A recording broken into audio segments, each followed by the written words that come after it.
Bonsoir à tous. Troisième table ronde du Forum Design. Comment l'enseignement de l'art, du design, de l'architecture envisage, interroge, façonne notre monde d'aujourd'hui. Alors nous allons dresser un tour d'horizon avec nos invités, des propositions pédagogiques qui sont en lien avec les thématiques qui ont été abordées dans le forum, c'est-à-dire le dialogue entre vivants et non-vivants, la question des territoires. Alors, une petite info avant de démarrer. Un événement familial nous prive de la présence de Magali Paris et de Walter Simone, qui devaient se joindre à nous pour cette table ronde, et nous en sommes désolés. Comment les écoles intègrent ces thématiques dans la transmission? C'est la question que je vais poser à nos invités ce soir. Alors, tout d'abord, Gillian Grave, designer, diplômé de l'École nationale supérieure de création industrielle, l'ENSI, les ateliers. Vous avez fondé et vous dirigez le Big Bang Project, une agence dont l'objectif est de développer des solutions innovantes grâce aux sciences du vivant et au design. On est sur la question du biomimétisme. Alors, vous êtes également enseignant, cofondateur et responsable du Master of Science Nature Inspired Design à l'ENSI, collaborateur également du Centre de recherche en design ENSI-ENS Paris-Saclay. Vous enseignez également à Sciences Po et vous êtes conférencier. Alors, la question que j'ai envie de vous poser, c'est comment votre travail s'articule autour du biomimétisme et aussi à quel besoin de formation correspond le master, à quel profil s'adresse-t-il? Ok, alors je me permets de retirer mon masque pour que vous puissiez bien m'entendre.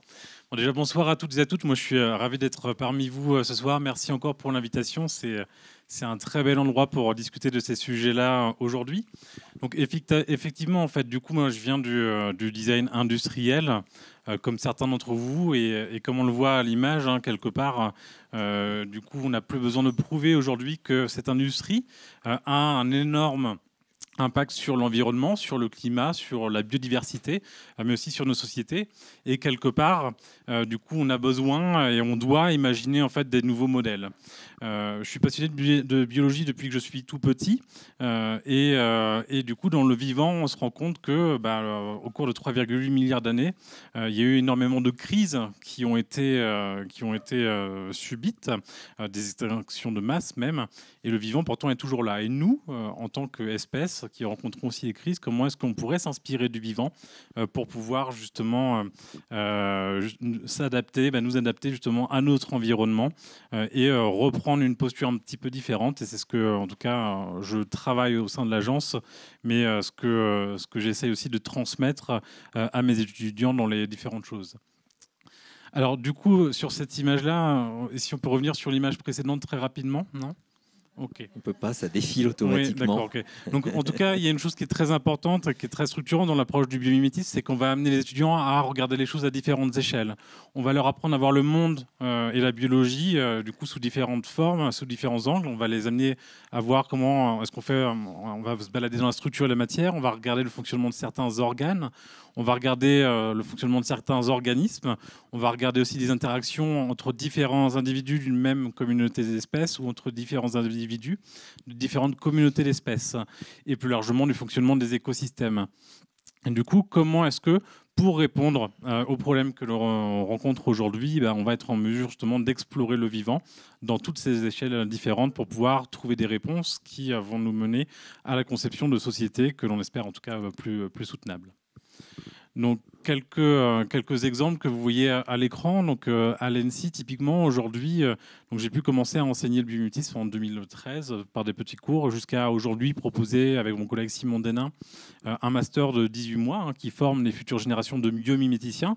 Et le biomimétisme, c'est la rencontre des sciences du vivant et les pratiques de la conception. Donc, comment est-ce que des acteurs de la conception, des ingénieurs, des scientifiques, des designers, des architectes, des urbanistes vont pouvoir explorer le vivant en collaboration avec tout un tas de champs issus des sciences du vivant.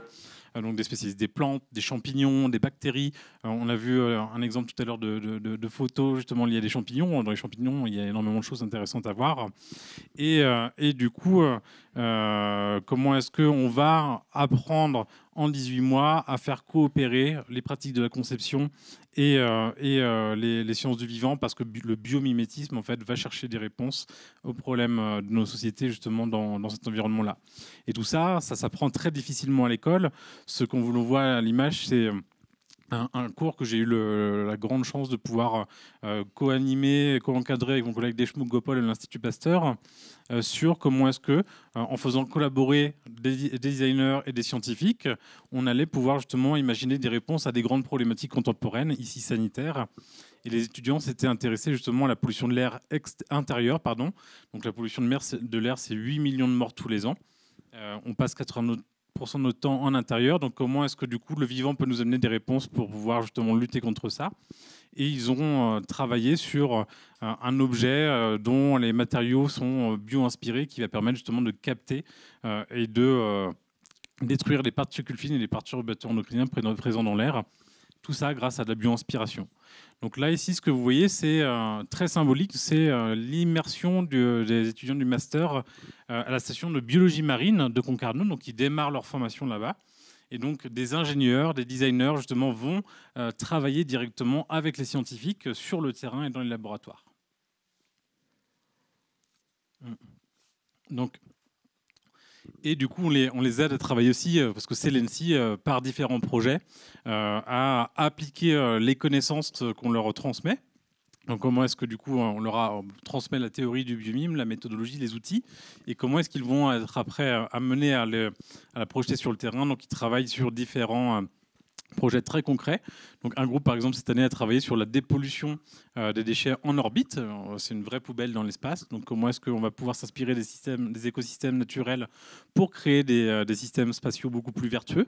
Ils ont travaillé aussi pour certains groupes avec la ville de Caen notamment, pour voir comment est-ce qu'on pourrait repenser l'écosystème urbain en s'inspirant justement des écosystèmes naturels pour bien vivre dans nos milieux et créer justement aussi des systèmes urbains qui sont en adéquation avec l'environnement dans lequel ces systèmes s'inscrivent.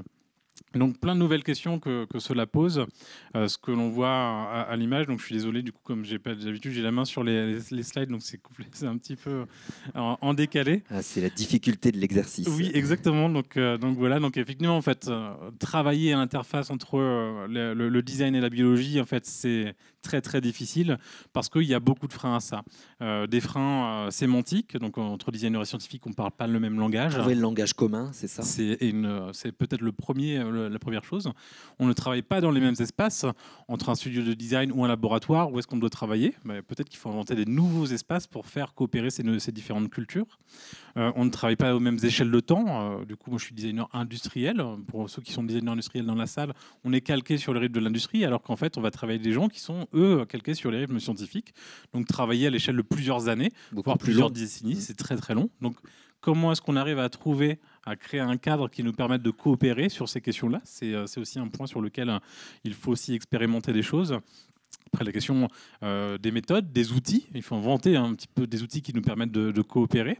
Et puis, bien évidemment, après, s'accorder sur une finalité de projet, des notions d'éthique. Voilà, tout un tas de freins qui ne s'apprennent pas ou s'apprennent peu à l'école. Et du coup, ces formations-là, en tout cas, tentent d'imaginer de nouvelles façons de transmettre et d'apprendre une évolution, on va dire, du métier de designer qui tend vers les sciences du vivant pour pouvoir justement penser, en tout cas participer à concevoir des sociétés qui sont plus soutenables et plus souhaitables. Beaucoup de projets passionnants. On va continuer notre tour de table du côté de l'architecture en retrouvant Annie Jouga. Alors Annie, vous êtes architecte DPLG de l'École nationale supérieure d'architecture de Paris-Villette. Vous êtes également adjoint au maire de Gorée depuis 2002 dans la commune de Dakar. Et puis vous êtes président de la commission mobilité urbaine et infrastructure. Et aujourd'hui, vous êtes plutôt parmi nous sous votre casquette, je dirais, pédagogique. Il y a très peu d'écoles d'architecture en Afrique de l'Ouest, m'a-t-on dit. Racontez-nous un petit peu l'histoire de la création de l'école que vous avez cofondée et comment aussi elle peut inscrire les architectures qu'on dit bioclimatiques dans le XXIe siècle. Dites-nous tout. Merci, bonjour à vous tous. Alors, le collège d'architecture de Dakar est un petit collège. On est en moyenne 100, 110 personnes, 110 étudiants, qui a été créé en 2009 par 3 architectes sénégalais. Et parce qu'il y avait un déficit de formation, on s'est rendu compte qu'il fallait qu'on mette la main à la pâte. Et on a donc créé ce collège-là, tout seul. C'est un collège privé. On n'a jamais été soutenu par qui que ce soit, ni par les banques, ni par l'État. Et on continue notre petit chemin 12 ans après. On a formé des centaines de licenciés en architecture. On a formé 4 masters en architecture. On est en partenariat avec l'université de Thiès, à 70 km de Dakar, l'UFR de sciences et technologies, qui a un très grand laboratoire de recherche de matériaux. Et c'est tout bénéfice pour nous. Alors aujourd'hui, on va dire des chiffres au Sénégal, il y a un architecte pour 1000 habitants. Je crois qu'en France, c'est un architecte pour 100 habitants, quelque chose comme ça. Pour vous donner le rapport. De 10, un rapport. Donc. Ah oui. Et il y a effectivement très peu d'écoles d'architecture. Il n'y a toujours pas d'école. L'école d'architecture nationale est fermée depuis 17 ans. Quand nous, on a ouvert, ça faisait 17 ans qu'elle était fermée. Donc là, ça fait plus de 20 ans, près de 30 ans. Et aujourd'hui, on se pose la question fondamentale de comment enseigner et construire un enseignement d'une architecture qui nous ressemble. Parce qu'on se rend compte qu'effectivement, c'était par là qu'on aurait dû commencer. On était nous-mêmes formatés, puisqu'on a tous fait nos études à l'étranger. Et là, après quelques années d'enseignement, on s'est rendu compte qu'il fallait qu'on passe à un autre stade. Et pour ça, on va travailler avec nos étudiants qui eux-mêmes sont formatés. Ils arrivent la tête remplie d'architectes et d'architecture occidentale. Il faut un peu casser les modèles. Et c'est difficile. Il y a tout un travail à faire sur les mentalités. Il faut un peu désapprendre en quelque sorte. Absolument. Il faut... Bon, désapprendre, c'est peut-être un peu fort. Il faut leur faire comprendre on doit baser notre architecture sur autre chose si on veut vraiment apporter une solution. Et donc, on travaille depuis 4-5 ans sur déjà une connaissance, tirer des leçons de nos architectures traditionnelles. Je pense que c'est important de tirer des leçons de nos architectures traditionnelles. Nos étudiants, on les envoie régulièrement sur le terrain. Et là, notamment à Matam, c'est le Sénégal de l'Est, la région du fleuve du Sénégal, qui commence à Saint-Louis et qui descend jusqu'à Bakel. Et ils vont à la recherche de ceux qui devraient leur ressembler. Et ils sont très souvent surpris de trouver des choses intéressantes. Et quand ils questionnent leur environnement, quand ils vont là-bas, ils se rendent compte qu'effectivement, bon, ils arrivent avec des termes genre architecture bioclimatique. Les paysans, les villageois les regardent en leur disant « mais de quoi vous parlez ?»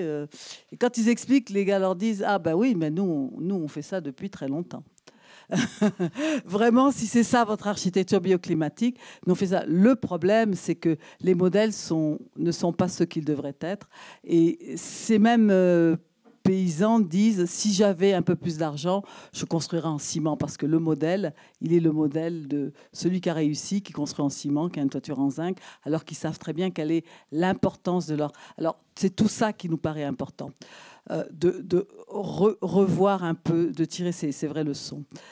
Ensuite, deuxième exercice important, c'est le travail de changer les codes. Et notamment, le parallélisme asymétrique a été défini, c'est pas simplement dans l'architecture, mais dans l'art en général par le président Senghor. Philosophiquement, il s'agit aujourd'hui pour nous de le codifier, pour que les codes d'expression soient des codes qui nous ressemblent, des codes dans l'écriture architecturale, dans la lecture architecturale, qui soient des codes qui soient basés sur notre propre culture. Et c'est tout un travail qu'on est en train de mettre en place. Déjà, les étudiants, on les envoie à la recherche de... Ils se questionnent et ça leur parle. Ça leur parle beaucoup. Je pense que c'est très, très important pour nous. Quand ils arrivent en Europe, on les regarde bizarrement en leur disant « Oui, mais ici, c'est comme ça que ça fonctionne ». Je leur dis c'est normal. Mais gardez ça en mémoire et puis revenez et puis on verra comment. Et c'est tout un travail qu'on est en train de mettre en place. Pas simplement avec des architectes, parce que c'est beaucoup plus important, mais avec des universitaires, avec des chercheurs, etc. C'est un travail de longue haleine. Un autre exercice, plus qu'un exercice que nous sommes en train de faire, c'est effectivement la même chose, c'est l'école. Quel est le rôle que l'école peut jouer dans cette relecture de notre architecture, l'école, parce qu'actuellement, pour des raisons politiciennes, on construit beaucoup l'aide japonaise, enfin toutes les aides viennent et on construit des classes et on construit des classes et on construit des classes. On ne construit pas l'école. Et donc, on se sert d'un outil qui est l'école pour voir comment on peut avoir une relecture de nos architectures. Et on travaille sur la typologie de l'école au Sénégal, y compris des écoles, des abris, comme on appelle, la photo est peut-être un peu petite, des abris provisoires, qui aujourd'hui répondent à... Des abris provisoires, c'est en plein air, qui répondent à l'école en plein air. Aujourd'hui, aux États-Unis, avec le Covid, c'est l'école en plein air. Donc, comment repositionner ces écoles-là qui étaient des écoles non durables et comment en faire de l'école durable. Donc, tout ce travail qu'on est en train de faire avec nos étudiants. Et notamment, on a fait un colloque le mois dernier avec nos partenaires, entre autres de l'école d'architecture de Laval, sur comment l'architecture de l'école, comment le scolaire peut être du durable, comment faire entrer le scolaire dans le durable. C'est un colloque qu'on a fait, on est dans une chaire UNESCO avec plusieurs partenaires, dont l'école d'architecture de Laval. Voilà. Alors là, ça peut vous sembler être un regard un peu concentrique, mais on est quand même ouvert sur le monde. On a des partenariats avec différentes écoles, école de Paris à la Villette, Versailles, l'ESA à un moment, des écoles du Sud aussi. On est en partenariat avec eux. Et le dernier exercice qui n'est pas encore, qui nous paraît très très important, qui n'est pas encore, c'est un travail sur lequel on est de recherche, enfin on est en train de le conceptualiser.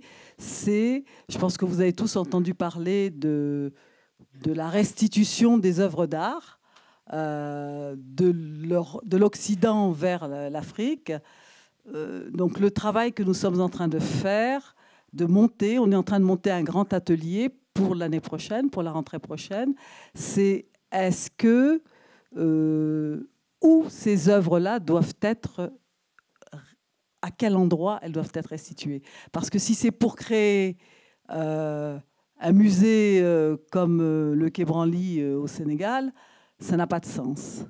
Hier, l'artiste qui faisait le travail sur le tricot disait c'est étrange, mais je vous ai passé mon œuvre dans les mains, vous avez tous tenu mon œuvre dans vos mains. En général, on ne touche pas les œuvres des artistes. Le principe même de l'art africain, à l'origine, sa valeur, elle est collective, c'est vrai, dans la société, mais elle est, par exemple, le masque. Il y a des masques que moi, je suis une femme, je n'ai pas le droit de voir. Parce que je suis une femme, parce que c'est pour protéger ma virginité ou Bon, je vous dis n'importe quoi, mais c'est vrai. Je vous dis pas n'importe quoi, mais disons que je ne suis pas une initiée du masque, mais effectivement, il y a des masques qui circulent dans la collectivité et que des femmes n'ont pas le droit de voir. Selon certains codes. Selon certains codes, et qui se sont retrouvés dans des vitrines à Anvers, à Paris, etc., etc. Alors, quelle est la valeur de ce masque? C'est évident que les Africains ont sûrement reproduit d'autres masques pour se protéger, mais quand on dit qu'on va nous les restituer, de quelle valeur il s'agit? Et voilà, donc c'est tout un travail, un atelier qu'on est en train de mettre en place, que j'ai pour le moment appelé, entre guillemets, derrière le masque. Très intéressant. Voilà. Donc il y a transmission et restitution aussi. Exact. Alors la restitution, personnellement, je trouve que le terme n'est pas juste, puisque ça n'a rien à voir avec ce qu'on fait avec les étudiants, mais c'est une réflexion personnelle. Moi, je ne pourrais pas appeler ça de la restitution parce que on sait très bien qu'ils ont été, et on a mis du juridique à l'époque pour justifier le transfert d'une zone à une autre, parce qu'on a, on a accompagné ça avec une législation. On a blindé l'affaire. Je pense que la chose la plus juste, c'est de dire allons chercher ce qui nous appartient. C'est plus dans ce sens-là que les choses devraient se faire plutôt que de restituer. C'est une opinion personnelle, mais je pense qu'elle vaut ce qu'elle vaut. Voilà, merci. Merci beaucoup, Annie. Alors, on va passer du Sénégal à la Slovénie. Špela Unnik, vous êtes architecte, enseignante à la faculté d'architecture de l'Université de Ljubljana en Slovénie. Vous travaillez dans la pratique de l'architecture, de la recherche et de la pédagogie depuis plus de 20 ans à l'échelle internationale. On vous doit d'ailleurs la mise en place d'un des tout premiers doctorats dans la discipline de l'architecture en Australie, par exemple. Vous avez été aussi membre du jury des Global Awards pour la Cité de l'Architecture. Alors la question que j'aurais envie de vous poser, c'est comment est-ce que, là où souvent l'enseignement de l'architecture en Slovénie est un petit peu traditionnel, comment est-ce que vous abordez ces questions de transmission, ces questions contemporaines qu'on a vues dans le forum à travers votre enseignement? Okay, thank you very much. Unfortunately, I don't speak French. So I will. I hope you will understand English. So it's very important, I could say, because I'm really coming from very traditional school, which has 100 years of tradition. And I could explain very quick about 3 very important turning points. Because at the beginning, when the university was established, it was in 1990, also the architecture department was established as a part of the technical school. And after that, the most important architects was all, let's say, go to Vienna, and it's a huge influence of Wagner School, which was then somehow presented even in Slovenia. And because of that, the Slovenia faculty has an important role as a university in the Central European environment. And it was very devoted, let's say, to the drawing, let's say, cultivating of drawing, as well as the detail and material. This was the main 3 forces that lead the school. And even after the Second World War, when the Plečnik was, Plečnik was joining this in the 20s, and after that, the Ravnikar, who was also the Plečnik's student as well as working with Le Corbusier, we become more international. So he brings the modernism in Slovenia with all pedagogical way of thinking, as well as architecture projects and writings and everything. And now we are here where we are. So we are still devoted to all this tradition, let's say, but it's a little bit difficult because the main point of all this,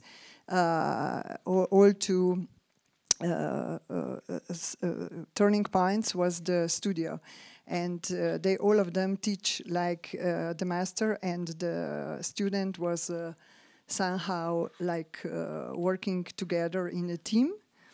But the problem is that after that it became more and more the cultivating the cult of personality, which I'm very critical to that, and it's still somehow some of the professors try to cultivate it further on, but I think that we live in totally different environment, and it is more important different topics which we are faced today as a society, contemporary society, as you said. And in our school, the professors have somehow their own way of how to invent or include or integrate all the topics which are somehow evoke in this contemporary world. And I could say my way is, I found out that it's very important that you take off the students from very comfortable environment and that you travel with them and that you always somehow expose a problem there and that they should, in very limited time, organize themselves by questioning locals, collecting materials. So somehow they need to organize themselves to understand what they want to do, and they are very focused. And normally I reach very good results in very short time. But then when come back, it's another issue how to motivate them in this very comfortable environment. Because I think that the generation today, they are not aware very well what's going on, and they are too much connected with the, let's say, internet and with the references which they don't understand absolutely at all, and they don't have the same problem like Annie was saying about. Yes, because they have no frame. They even don't have. We have. I could say. I think we have a frame, referential frame, which goes from art to movies we have the complex world somehow built, and we understand the systems.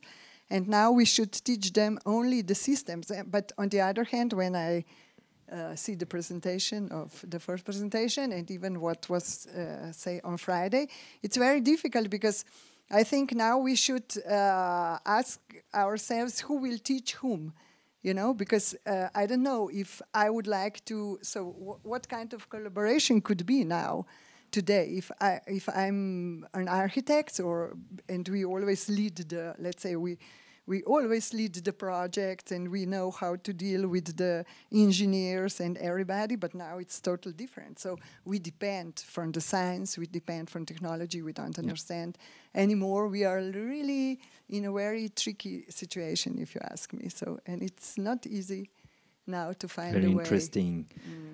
Marie-Hélène is going to try to not translate because that would be impossible, but to make a small résumé of what you said. Marie-Hélène va nous résumer en quelque sorte ce qui vient d'être dit en anglais. Tâche ardue. Donc je peux là à expliquer l'origine de l'école d'architecture de Ljubljana, qui a une forte influence de l'école de Vienne et Otto Wagner. Et ensuite un personnage très important, Edvard Rauneckar, qui a été élève de Le Corbusier, a introduit le modernisme dans les études d'architecture en Slovénie. Mais finalement, petit à petit, l'enseignement de l'architecture en Slovénie est devenu un petit peu académique, avec une relation de maître à élève très forte. Et aujourd'hui, voilà, Spella se pose la question de comment enseigner l'architecture en sortant de ce modèle-là et comment intégrer les questions contemporaines dans l'enseignement. Et donc, elle, sa stratégie, c'est de sortir ses étudiants de leur zone de confort, comme on dit, en les faisant voyager et en un temps court, en les faisant étudier un territoire, donc des nouveaux modes de vie, modes de construction, modes de réflexion. Et puis, toute la difficulté après, au retour, comment motiver à nouveau ces étudiants qui ont eu une expérience incroyable et qui doivent réintégrer leur quotidien. Et Spella a conclu en disant que finalement, aujourd'hui, face à la complexité du monde, on doit se poser la question de qui apprend quoi à qui, puisque c'est essentiel de travailler avec d'autres disciplines, avec des scientifiques notamment, mais aussi voilà, des architectes, des artistes, des sociologues. Bon, j'ai fait de mon mieux, j'espère que ça résume bien son intervention. C'est brillant, merci beaucoup Marie-Hélène. C'est une transmission donc, qui est un petit peu multidimensionnelle, multidirectionnelle finalement. C'est ça. It's a multidirectional transmission. Yeah, yeah. It's like Rancière said, no? When Yeah. they teach the French. Merci beaucoup. Thank you very much. On va changer un petit peu de domaine, mais on ne va pas aller si loin. Patrick Degeorges, vous coordonnez le programme de formation professionnelle de l'école urbaine de Lyon. On va entrer dans le sujet revenir sur le sujet de l'Anthropocène. Alors vous êtes également philosophe, membre actif de l'Académie mondiale des arts et des sciences et de l'Institut Michel Serres. Vous êtes conseiller scientifique sur les questions de soutenabilité auprès de France Stratégie et de l'UNESCO. Vous avez dirigé jusqu'en septembre 2019 à l'École normale supérieure de Lyon un programme innovant de formation transdisciplinaire, l'Anthropocène Curriculum, pour intégrer dans l'enseignement supérieur les enjeux de la transmission écologique et énergétique. Et puis vous avez été responsable de 2010 à 2017 des questions émergentes et stratégiques pour le ministère de la Transition écologique et solidaire. Vous avez participé directement à la conception et à la mise en place de nouvelles politiques de biodiversité et d'adaptation au changement climatique, tant au niveau national qu'international. Alors, la question que j'ai envie de vous poser, c'est quel retour d'expérience concret après tout ça? Je vous remercie de m'avoir invité à intervenir ici aujourd'hui au Forum du Design. Je suis heureux parce que j'ai commencé à faire des rencontres de personnes remarquables. Donc je me réjouis d'être venu ici. Merci beaucoup. Donc il y a peu de temps, donc 30 secondes premières, dont je vais essayer de me concentrer pour respecter l'exercice. Rendre le monde à nouveau habitable, l'Anthropocène, c'est une crise de l'habitabilité du monde qui est induite par les activités humaines. On le voit avec l'érosion de la biodiversité et le changement climatique qui s'accélère. Et donc ça suppose de reconfigurer l'attention qu'on porte à nos territoires de vie, hein, à réapprendre à habiter la Terre. Et donc ça suppose d'engager de nouveaux types d'enquêtes, d'où l'enquête anthropocène. Et ça suppose aussi de modifier les modes d'enseignement, les façons dont on enseigne, dont on apprend à interagir avec les territoires. C'est ce qu'on a essayé de faire dans le cadre d'un programme international qui s'appelle l'Anthropocène Curriculum en 2013, qui a été lancé à Berlin et qu'on a conduit ensuite à Lyon dans l'Anthropocène Curriculum on a adapté en tout cas sur le territoire lyonnais avec l'École normale supérieure de Lyon et l'Institut Michel Serres. L'Anthropocène a 1000 noms. C'est-à-dire, il y a 1000 façons de nommer l'Anthropocène aujourd'hui. Hein, ce qu'on peut résumer en disant, vous pourrez considérer qu'en fonction de la façon dont vous allez nommer l'Anthropocène, vous allez souligner une attention plus particulière à certaines formes de réalité. C'est-à-dire, finalement, la réalité est en train de se transformer, et donc je vais vous dire comment elle se transforme en nommant de façon différente l'Anthropocène. Donc certains vont plutôt insister sur le capitalocène, d'autres sur les ressources du commun, autour de ce qu'on pourrait appeler un sociocène. Nous, ce qui nous intéresse, l'Anthropocène, c'est surtout centré historiquement autour des enjeux de sécurisation. Sécurisation des ressources, c'est la logique de la sécurité dans la logique des changements globaux qui a porté la pensée de l'Anthropocène.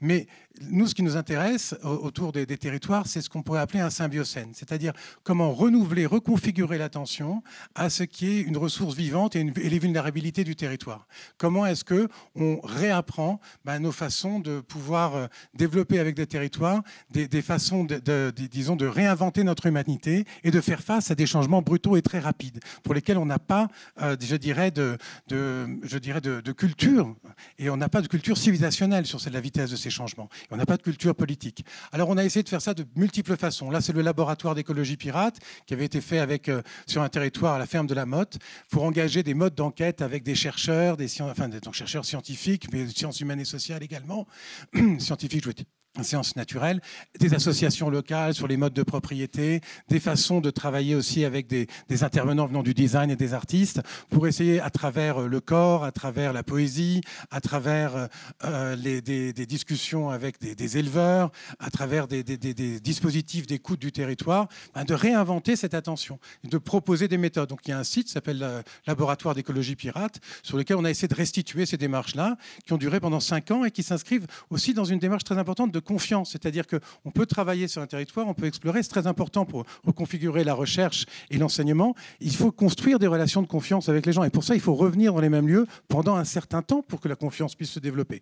Donc ici, pour penser durablement, il faut aussi faire durer les relations qu'on engage avec les gens et qu'il y ait une réciprocité sur le territoire de telle façon qu'on soit attentif aux besoins et qu'on essaie d'y répondre, de sorte que les sciences deviennent quelque chose dont on se méfie moins parce qu'elles s'efforcent de répondre aux problèmes que vous avez. Et donc, on construit ici des démarches pour répondre aux problèmes des gens sur le terrain.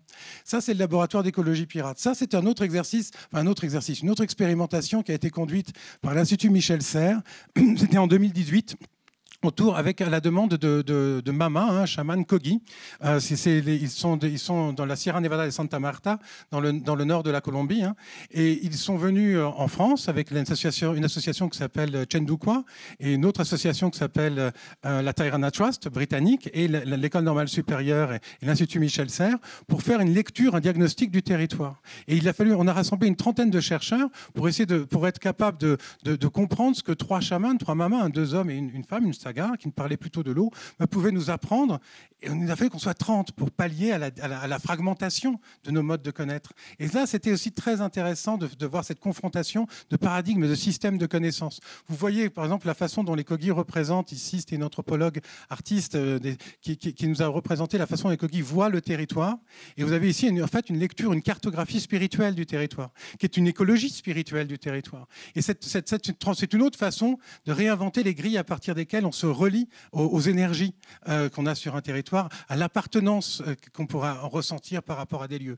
Et ce projet a donné lieu à des travaux en Colombie qui se sont poursuivis après, autour de projets, notamment autour de ce qu'ils appellent la renaissance de l'eau dans la Sierra Nevada et Santa Marta, sur comment est-ce que justement on compose les savoirs de notre côté pour essayer d'être transformés par ce que les Kogi ont à nous apprendre. Ça, c'est des projets soutenus par l'UNESCO, je ne les développe pas. Ici, très rapidement, on a monté également dans la région Aura, avec le CEREMA et l'Adréal, et en partenariat avec la BioVallée, Vallée du Vivant, l'association BioVallée, une convention avec l'école urbaine de Lyon, cette fois-ci, autour du développement de territoires écoles, c'est-à-dire l'idée de pouvoir mettre en place des dispositifs avec les habitants et les acteurs locaux pour développer de nouveaux types de savoirs, pour faire face aux risques émergents de l'Anthropocène. Je reviendrai, si vous voulez, que j'explicite ça un peu plus tard tout à l'heure. Mais l'idée, c'est que dans cette convention, notamment, on a mis un nouveau paradigme pour l'action territoriale basé sur les principes du vivant. C'est-à-dire qu'on l'a inscrit dans la Convention pour pouvoir travailler avec les administrations, faire se croiser les mondes de la recherche et les initiatives des associations habitantes autour d'un même territoire. C'est sur ce territoire qu'on avait fait l'expérimentation de diagnostic croisé avec les Kogi dont je viens de parler. Donc vous voyez qu'il y a une sorte de transmission qui s'élabore, une culture territoriale qui se met en place et qui développe des capacités sur le territoire. Et pour terminer, là, depuis cette année, je travaille avec l'école urbaine de Lyon sur le développement d'un projet de l'école urbaine de Lyon, d'un cycle d'auditeurs urbains anthropocènes. Le cycle d'auditeurs urbains anthropocènes, les photos que vous voyez là, c'est des photos qui ont été prises à Rive-de-Gier, qui est entre Saint-Étienne et Lyon. Rive-de-Gier, je ne connaissais pas du tout, mais c'est hallucinant, Rive-de-Gier. Il faut que vous y allez. C'est extrêmement dépaysant. Et vous avez des voitures là, vous avez des trains, et puis ensuite vous avez des voitures qui passent au-dessus de vos têtes, parce qu'il y a l'autoroute qui traverse la ville. Vous avez un effet de fractal par rapport à la composition de l'espace. C'est fascinant. C'est un des berceaux du capitalisme industriel français. C'est aux origines des verreries, des productions de forges, etc. Première production de charbon au XIXe siècle, production d'or au XVIIe, au XVIe siècle, pour une des plus vieilles mines d'or en France. Donc vous avez ici en fait des héritages romains avec des aqueducs, une superposition ici de l'histoire humaine sur le territoire autour d'enjeux très forts par rapport aux ressources, ce qui est assez fascinant. Et donc sur ce territoire-là, l'école urbaine propose de développer un cycle d'auditeurs pour renouveler les capacités de faire du diagnostic territorial et de la prospective sur le territoire. Donc là, vous voyez Stéphane Cordobès, pris de dos, en train de prendre une photo sur la vue assez impressionnante qu'on a de Rive-de-Gier quand on a cette traversée par l'autoroute comme comme ça. Et le travail, la méthode originale pour travailler sur ce territoire a consisté à composer notamment l'équipe de personnes qui vont être formées autour d'une diversité de compétences pour qu'ils puissent travailler ensemble. On les fait travailler à développer en fait des cadres d'enquête, c'est-à-dire qu'on ne présuppose pas la grille à partir duquel on va interpréter le territoire. Donc on fait développer sur projet, donc par les étudiants, si on peut dire ça, les auditeurs, la grille de lecture du territoire. Et les éléments sensibles et émotionnels sont toujours mis en avant. On travaille avec les acteurs du territoire à développer une demande, c'est donc un public, pour la capacité d'imaginer des bifurcations de redirection écologique sur le territoire qui permettent aussi de donner voix dans un autre récit à la façon dont certaines communautés qui ne sont peut-être pas assez écoutées sur le territoire pourraient à nouveau se faire entendre dans un autre référentiel et un autre cadre. L'idée vraiment ici, c'est de former les gens en faisant. Donc c'est une tentative et une grande ambition de l'école urbaine de Lyon de lancer un cycle d'auditeurs de ce type-là. On espère que ça pourra marcher.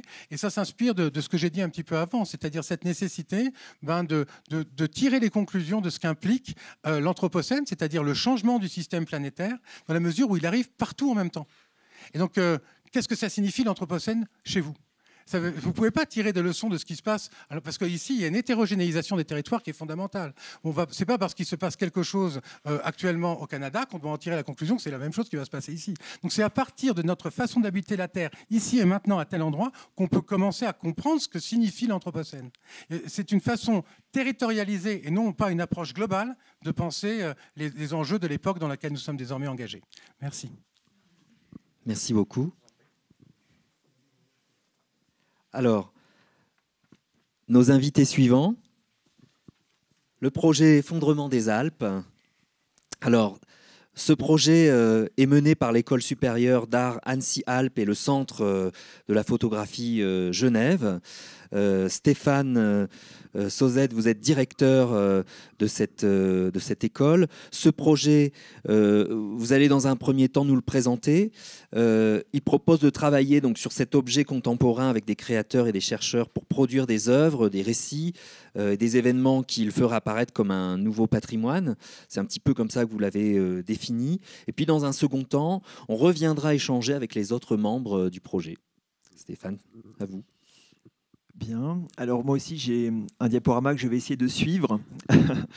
Donc effectivement, Effondrement des Alpes part d'une étude de terrain, d'une enquête sur ce qu'on a sous les yeux, comme vous ici, vous l'avez sous les yeux, à savoir les effondrements d'altitude, les effondrements de falaises d'altitude liés à la fonte du permafrost, donc cette glace profonde qui cimente la montagne et lorsqu'elle fond, la montagne se délite, tombe. Et ici, par exemple, vous avez une photo de l'artiste Sabine Tollen qui prend en photo une montagne suite à l'énorme effondrement du Piz Cengalo sur la frontière suisse. Et une dame a écrit à la fenêtre de sa chambre « La montagne a la fièvre ». Je ne sais pas si vous arrivez à voir. Photographie qu'on a longtemps utilisée comme une sorte de panneau de ralliement pour rassembler, c'est le projet d'Effondrement des Alpes, toute une série d'acteurs, toute une série de concernés qui viennent sur une plateforme organisée par des artistes, mais qui ne sont pas que des artistes. On a déjà cité toutes les personnes touchées par ces choses-là. Alors très rapidement, on s'est rendu compte que notre sujet concernait les Alpes, évidemment, ce qu'on avait sous les yeux, mais pas uniquement. On tombait évidemment immédiatement sur des questions plus globales. Ici, une photographie pour illustrer cette question de la globalité. C'est une image de la COP19 à Varsovie, et c'est une photographie d'Armin Linke, un artiste que nous avons exposé dans le cadre d'Effondrement des Alpes. Elle est frappante puisque vous voyez que les arènes sont vides. Il n'y a pas le peuple, il n'y a pas le démos. Et par contre, il y a des décideurs enfermés dans une sorte de hall en plastique avec des climatiseurs pour parler de l'avenir du climat mondial. Et donc, on arrive très vite à des questions politiques bien plus importantes, bien plus grosses. Et on s'est donc mis à travailler également sur nos imaginaires communs, sur nos représentations, nos économies, enfin tous les entremêlements, on va dire, qui... comme tout à l'heure, j'ai vu le Cthulhucène de Donna Haraway dans votre schéma. Je me permets de dire les jeux de ficelle collectifs qui lient tous les sujets liés à la surchauffe climatique. On ne dit d'ailleurs pas réchauffement climatique, nous on dit systématiquement surchauffe, parce que ce n'est pas juste ça se réchauffe, enfin, voilà, ça surchauffe. Les Alpes étant un point chaud, ça a été dit déjà hier. Voilà, alors donc nous sommes une école d'art.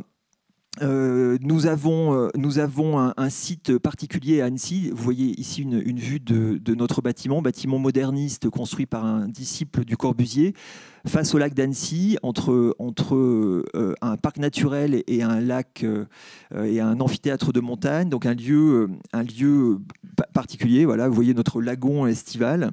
Et comme on est une école d'art, on s'est dit que nous pouvions en acte essayer de modifier notre institution pour étudier progressivement tout ce qui nous semblait rentrer dans le jeu de cette histoire des fondements des Alpes. Alors, un jardin a été créé. Ici, vous voyez une partie de ce jardin. Les étudiants y ont travaillé avec des associations de permaculteurs. On a une association avec le Campus Caribéen des Arts, et donc vous voyez un bananier qui en vient, qui a été planté et qui pousse très bien en Haute-Savoie, emblème de quelque chose d'inquiétant. Un étudiant a passé récemment son diplôme en récupérant un ancien silo dans une ferme, hommage au refuge tonneau de Charlotte Perriand, mais également point de départ d'une redécouverte de gestes paysans, entre autres la fauche. Donc là, vous êtes à peu près 100 mètres de l'école, pour vous dire à quel point cette école est entremêlée elle-même avec des espaces naturels. Une vigne a été plantée, etc. etc. Donc l'école se modifie, mais l'école fait aussi la communauté de l'école est aussi alimentée par des programmes de recherche, des journées d'études. Ici, par exemple, les temps entremêlés, où nous avions travaillé sur les différentes temporalités. J'ai l'impression que mon micro bégaye, non, c'est moi. Les différentes temporalités qui sont précisément entremêlées quand on regarde la surchauffe climatique, le temps de nos affects, le temps du climat, le temps de l'histoire. Donc des journées d'études, mais aussi des journées plus, on va dire moins des gens autour d'une table qui parlent, des journées plus actives. Ici, vous voyez une journée montée par des artistes à la Biennale de Lyon qui, après avoir regardé l'effondrement, regardaient plutôt les soulèvements. Nous étions en pleine crise des gilets jaunes, et vous voyez peut-être au fond de la salle un son de système qui avait été créé par des étudiants pour accompagner le mouvement des pierres et autres soulèvements. C'est comme ça qu'on avait appelé ce moment. Voilà, des ateliers recherche-création qui se passent dans les bois, entre autres ici en travaillant sur la collection d'œuvres conceptuelles de l'Institut d'art contemporain de Villeurbanne, et les étudiants menant un atelier de recherche-création sur l'exposition ont fait un arc, donc ça s'appelle l'arc exhibitionniste, et là c'était la saison Wild exactement, donc faire exister l'histoire de l'art conceptuel dans les bois plutôt que dans des musées, au cas où les musées viennent à manquer, on ne sait pas. Il y a enfin dans ce programme Effondrement des Alpes l'équivalent de bourse de doctorat. Donc nous avons ce qui s'appelle un DSRA, un diplôme supérieur de recherche en art dans l'école d'Annecy, et des jeunes artistes professionnels sont associés à la plateforme de recherche. Alors ici vous voyez une image de Quentin Lazareski, ici présent, qui est là plus pour illustrer une pratique de recherche en montagne. Ici, Louise Mervelet, un ensemble de sculptures. Elle ferait plutôt les sculptures de la fin du monde et des restes et des ruines, quelque chose comme ça, dans une exposition actuelle au Musée d'art contemporain de Lyon. Ça me donne l'occasion de vous indiquer qu'il y a ce projet là-bas. Je voulais juste dire à propos de Quentin, sur l'image précédente, que Quentin a travaillé avec des étudiants dans une situation de vallée coupée, dont la route était coupée à cause de la montagne effondrée. Pierre Guignard, également présent et qui prendra la parole après, fait également partie de l'équipe de recherche avec un travail, pour aller très vite, qui ressemblera à un travail dans un Fab Lab, un travail do it yourself, un travail sur l'autonomie, mais aussi un travail sur la mémoire, la mémoire de tout ce qui s'abîme dans des ruines dans le passé. Et il fait partie du collectif Wonder, dont plusieurs membres sont présents ici, qui essayent d'inventer un autre écosystème de l'art, on va dire, ou en tout cas d'autres lieux pour l'art. Et ici, je ne vous ai pas dit, mais on voit deux images de suite du mausolée Quadcore, qui est un dispositif d'exploration d'un lieu, donc le Wonder Liber, qui n'existe plus. Et donc on peut explorer une sorte de documentaire en pilotant cette machine. Autre jeune artiste associée à notre équipe de recherche, Anne-Sara Huet, elle a la particularité d'être économiste. Elle est maître de conférence exactement en économie et elle travaille pas sur les effondrements des Alpes, mais sur les effondrements boursiers, les effondrements de la valeur et toutes les problématiques liées à l'économie ça va trop vite, qui ont à voir avec nos questions, puisque je baisse les yeux pour arriver à terminer ce que j'essaie de vous dire, puisque ça n'a pas été dit tout à l'heure, mais quand on parle de réchauffement climatique, etc., il faut très rapidement arriver à pourquoi est-ce que nous en sommes là, quel est le système économique qui a créé ça, de quoi héritons-nous quand on dit que nous sommes dans une société extractiviste. Vous avez eu la politesse de ne pas nous dire que la surchauffe climatique qui érode les côtes de l'île de Gorée, n'a pas franchement été créé par le CO2 de l'île de Gorée, mais plutôt par la révolution industrielle et l'extractivisme délirant des territoires du Nord que nous habitons. Donc voilà, on sait qu'il y a à cet endroit-là énormément de questions, une économie mondiale à repenser, et Anne-Sara Huet fait partie des gens qui travaillent là-dessus, sachant que dans sa formation académique d'universitaire en économie, elle a travaillé sur la monétisation de la nature, puisque là aussi, vous ne le savez peut-être pas, mais chaque mètre carré de la planète est aujourd'hui affecté d'un prix et d'une valeur, voilà, qui ne cesse pas de poser problème. Et la dernière image, mais regardez, je suis capable de la rattraper comme ça, haha, en vrai, c'était pour vous montrer que tout ce travail donne lieu à des expositions, des publications, des moments publics de présentation, puisque ce collectif Effondrement des Alpes, c'est aussi un collectif de transmission de tout ce qui est cherché, travaillé collectivement dans cette communauté qui est une école d'art. Voilà, je vous remercie. Très riche, merci Stéphane. Merci beaucoup. Alors, on a beaucoup parlé d'une école, mais en ce moment, je me tourne vers les autres membres du projet. Vous êtes installés dans un musée. Et du coup, comment la transmission passe de l'école au musée? En l'occurrence, c'est le musée d'art contemporain de Lyon, comme lieu de résidence et aussi comme lieu de performance. Qui veut se lancer? Ouais, bonsoir Pierre. Bonsoir à toutes et à tous. On est, effectivement, là, en ce moment, on est en train de faire une exposition qui s'appelle IRL et RL au Musée d'Art Contemporain de Lyon, qui retrace un petit peu toutes les problématiques que vient de soulever Stéphane. En fait, on a été invité, chaque doctorant a été invité à inviter d'autres gens. C'est un projet qui du coup rassemble 70 personnes aujourd'hui, et où on mène de multiples expériences à l'intérieur d'une institution.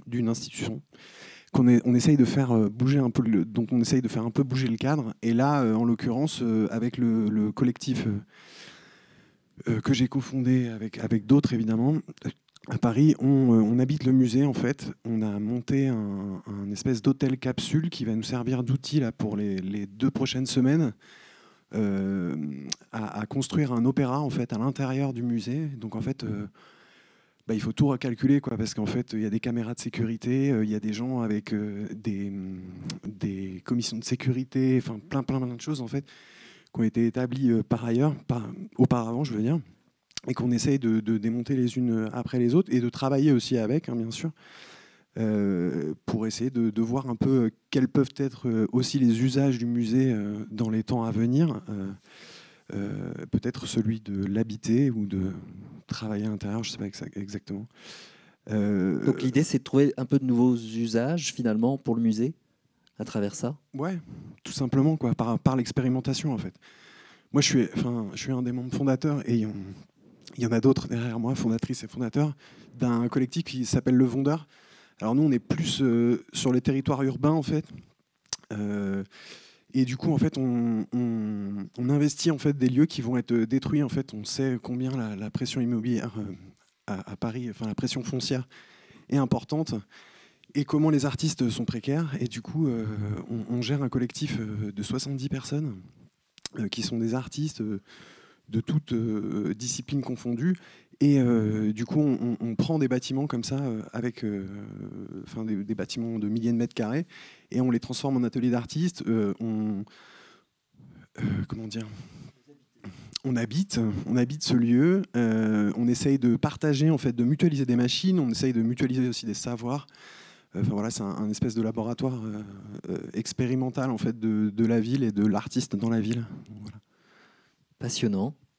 Qu'on essaye de refaire du coup au Musée d'Art Contemporain de Lyon. Transmission. Enfin, moi, il y a plein de choses. Qui veut dire un mot sur la transmission avant de refaire circuler la parole dans les invités? Bonjour, Charlotte Janis aussi, cofondatrice du Vondeur avec Roy Conqui et Pierre Gagnard et une dizaine d'autres. Pour parler de la transmission aussi, ce collectif il a été fondé par des jeunes, enfin moi j'étais pas là au départ, mais plutôt par des gens qui sortaient d'école d'art et qui avaient une nécessité, c'était celle de travailler et puis pas forcément de s'éloigner de la ville, parce que on a beaucoup parlé de rural, etc. Mais il y avait aussi ce côté urbain et d'auto-organisation et d'autonomie aussi qui est un peu nécessaire dans l'urbain aussi. Et parce que c'est là qu'on travaille, on sort de l'école, etc., etc. Donc le collectif, il a été fondé comme ça. Et aujourd'hui, dans le mode de fonctionnement du collectif, on accueille aussi des étudiants, on organise des workshops, on a des partenariats, par exemple avec les arts déco, beaux-arts, différents trucs. Les assistants aussi, il y a vraiment un truc avec les assistants. Les artistes qui font partie du collectif ont des pratiques qui commencent à devenir quasi professionnelles. Et donc qui accueille, parce qu'on est plusieurs, alors il y a plusieurs paroles, on est toujours une espèce qui veulent se manifester. Chorale. On est unis, mais les voix sont différentes.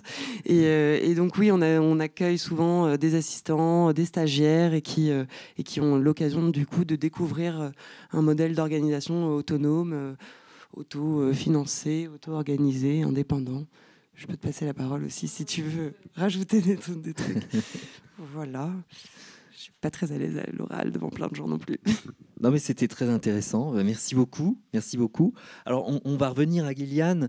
Tout à l'heure, il a été question du temps de la formation en formation initiale et en formation continue sur ces questions de biomimétisme. J'imagine que ça répond à des besoins qui sont très différents. On a parlé à plusieurs moments d'échelle de temps. Est-ce que cette échelle de temps, elle joue aussi sur le format qu'on va privilégier pour la transmission? Alors, complètement. Alors, on m'entend bien? Oui? Ok, super.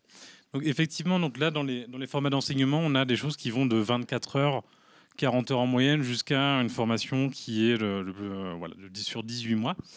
Et du coup, en fait, travailler justement avec les sciences pour des designers, comme je le disais tout à l'heure, en fait, il y a plein de barrières à casser, et ça va prendre du temps, et ça va se faire aussi par la pratique. Donc, non seulement, en fait, on va essayer de l'enseigner, mais on va aussi essayer de le pratiquer. Et du coup, il n'y a pas de meilleur apprentissage que l'expérience ou l'expérimentation. Et du coup, pour ça, on les fait travailler justement de manière pluridisciplinaire dans différents cadres. Donc voilà. Et puis moi encore aujourd'hui j'apprends encore sur ces questions-là, et je n'arrêterai pas d'apprendre, parce que les sciences du vivant c'est quand même quelque chose d'assez énorme, et on parle de dizaines de métiers, de spécialités. Donc finalement on a besoin déjà d'apprendre le dialogue. C'est la première chose. On en parlait dans la voiture tout à l'heure, mais de se dire qu'effectivement, on a besoin d'être expert de nos différents domaines pour pouvoir après, en même temps, être aussi expert d'un dialogue, en tout cas être poreux et savoir créer des passerelles entre différentes disciplines. Ça, déjà, c'est une compétence et un savoir être aussi un savoir-faire qui est extrêmement fort.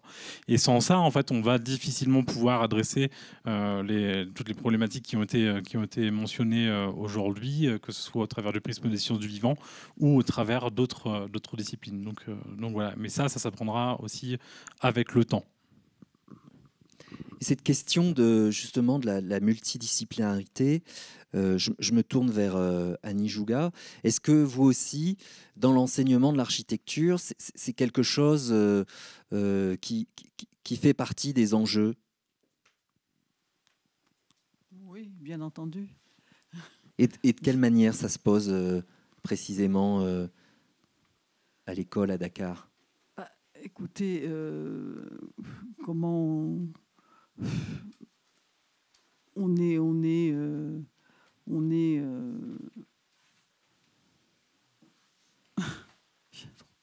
je me fatigue. C'est le petit coup de fatigue de fin de journée. Non, c'est les médicaments que j'ai pris qui commencent à faire d'effet et qui me plombent complètement. Pour la petite histoire, Annie a eu quelques allergies hier et elle a dû Oui. prendre des médicaments. Non, bien entendu, et c'est tout l'intérêt qu'on a d'être en partenariat avec l'université de Thiès, qui est l'UFR de sciences.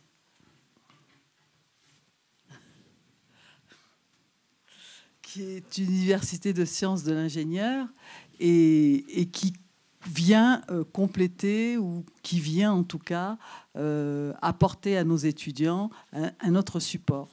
Un autre support, notamment au niveau de la recherche. Ils ont un laboratoire de matériaux. Ils ont travaillé depuis bien plus longtemps que nous, parce que c'est une plus vieille université que nous. Et cette pluridisciplinarité, pour nos étudiants, elle est structure. Voilà, à ce niveau-là. Pour ce cadre-là. Par exemple, le travail qu'on est en train de faire sur le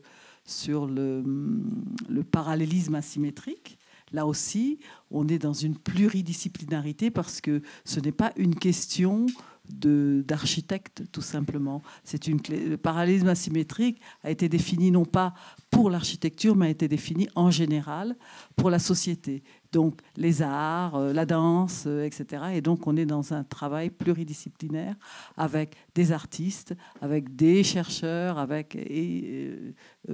pour nos étudiants, c'est très très important de savoir que à côté, il y a les questionnements qui se posent, les questions qui se posent à eux, se posent aussi à d'autres, et qu'ensemble, il va falloir qu'on trouve des solutions. Voilà, on trouve ensemble des solutions. Entre autres, je ne sais pas si j'ai répondu à votre question. Si. Et est-ce que cette multidisciplinarité, je me tourne vers Spela Unnik, elle est aussi, on lui accorde autant d'importance à l'école d'architecture en Slovénie? Oui. Yes. I think it's very important now. So because as we understand, it's impossible to work. But even what I try to do, maybe I will now talk a little bit more personal. I try even to face the students to work with the different media. And so they are not only drawing, but they are making somehow videos, or they're trying to even make the performances, because I teach in the first year and even in the fourth and the fifth. So the last 2 years, and in the first year, it's very important to open mind. So I think it doesn't matter, is this architecture or whatever. You could do it through very different fields and very interdisciplinary, and maybe I'm integrate a lot of art and artists, and so I try to introduce them or to make them aware of the space and what means somehow two-dimensional space illusion, like a vision, of three-dimensional, at the end, the multidimensional, which means even that they need to be part of the space and that they need to understand the space, and then they should even make at the end or video or whatever, so that even through photography, through video, through different media, understand the point of view, which is absolutely different, and the complexity is absolutely different. And I think that they only need to understand the system. So, and they need to understand how to question the things. Marie-Hélène va nous faire son petit résumé. Donc, en effet, pour résumer, Spell-là essaye d'intégrer la transdisciplinarité dès la première année, puisqu'elle enseigne en première année, mais aussi en fin de cursus, en 4e et 5e année, en forçant les études, en amenant les étudiants à utiliser différents médiums, la photo, la vidéo, mais aussi en invitant des artistes. Et pour elle, ce qui est important, c'est que les étudiants comprennent le système dans lequel ils se trouvent, pour ensuite pouvoir l'explorer pleinement et par exemple l'utilisation de la vidéo et de la photographie, qu'ils puissent se plonger dans la tridimensionnalité de l'espace et avoir des points de vue différents sur cet espace dans lequel ils se trouvent et sur cet espace qu'ils sont amenés à construire en tant qu'étudiants architectes. Yeah, and maybe I just want to add, because as you said, it's really different architecture. It's really slow discipline. And I think art or fashion or whatever, they could really develop much faster, even the material, or use the material or whatever. But by us, so we could make small things and experiment it, but to apply, to integrate it or implement it in the space, it's really a long process. So and here is a big difference. But I like experiments very much. Oui, donc pour Spell-là, l'expérimentation, c'est important parce que on parlait de temporalité tout à l'heure. Le temps de l'architecture est un temps long, alors que dans l'art, par exemple, ou la mode, il y a des temps qui peuvent être beaucoup plus rapides. Et donc, par l'expérimentation, l'architecture peut être dans ce temps plus court, parce que sinon, le temps de la construction est un temps très, très long. Bien sûr. Ça fait partie de ces caractéristiques fondamentales, je pense, ces temps longs. Alors, j'ai envie maintenant de me tourner vers Patrick Degeorges. La notion de multidisciplinarité, elle apparaît très très bien dans les expérimentations, les retours d'expérience que vous nous avez livrés tout à l'heure. Ce qu'on a peut-être un petit peu moins vu, et peut-être que vous n'avez pas eu le temps de le développer tellement, c'est comment est-ce que tout ça peut passer dans la transmission? Est-ce qu'il faut monter des formations à partir de tout ça? Merci pour la question.